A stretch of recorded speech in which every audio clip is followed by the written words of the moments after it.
Do you remember? Did you I actually do. get What do you want me to remember? Dennis Carluzzo? Oh, absolutely. He was one of my dearest friends. Loved him to death. There was never a bigger character than Dennis Coraluzzo. He was my son's god uncle.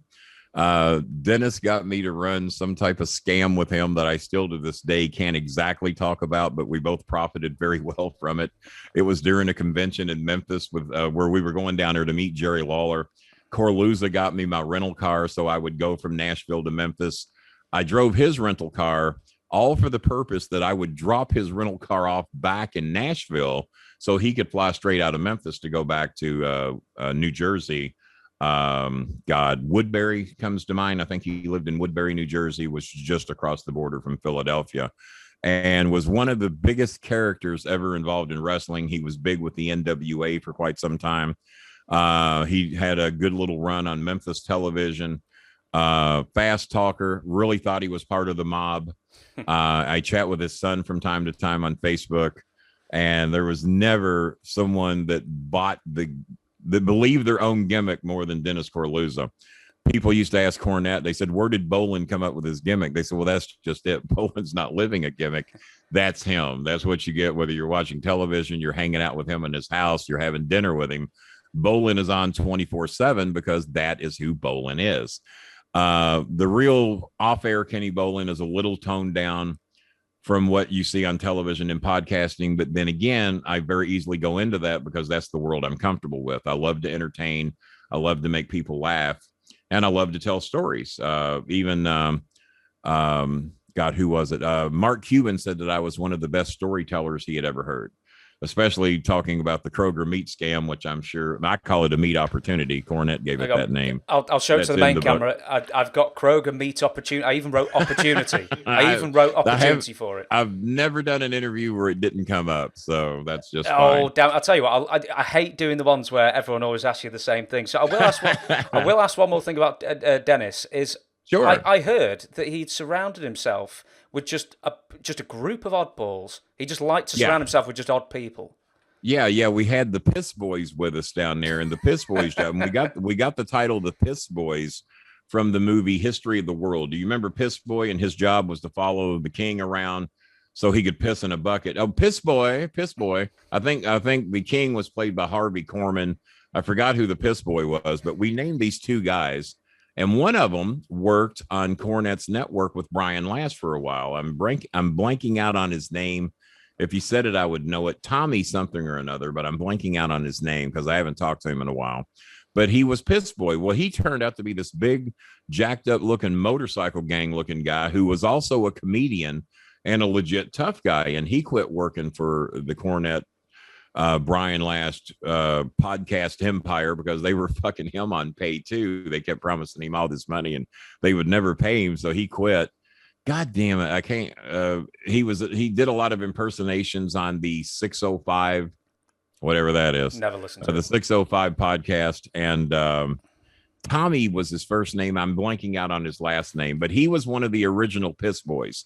I don't know where the other Piss Boy went, but yeah, when I went to Memphis, he was surrounded by 12 or 13 of these oddballs. One of them was a hot, typical Philadelphia girl, all Guido, all attitude. Just picture Grease, and she would have been in that movie and would have fit in perfectly. But the Piss Boys come to mind the best because anytime we wanted something done that we didn't want to do or that we considered degrading to our personalities, because me and Dennis both put each other over pretty good, and we were kind of early in the game at that time. My son was just born, so it was probably 88 when we went to Memphis. And I remember he bought my son a Philadelphia Eagles football jersey, an underdog toy that Chris still has to this day, and he's 34 now. And I love Dennis with a passion. And I remember he went on a diet to lose a bunch of weight, and all he would do was drink sugarless tea all day. And he drank so much, you couldn't go anywhere with him that he wasn't in the bathroom every 20 minutes. And I said, well, I don't want to lose weight that bad that I got to piss every 20 minutes. So it's great. You've lost a lot of weight, but you live in the bathroom. And then eventually he passed away way too young, in my opinion. And we had a lot of big plans. We had planned on working together quite a bit. And Dennis Coraluzzo gave me my first big exposure when I worked the Eddie Gilbert Memorial in Philadelphia in 1987. No one really knew of me, but I showed up thinking I was the biggest star on the card because I was on two networks.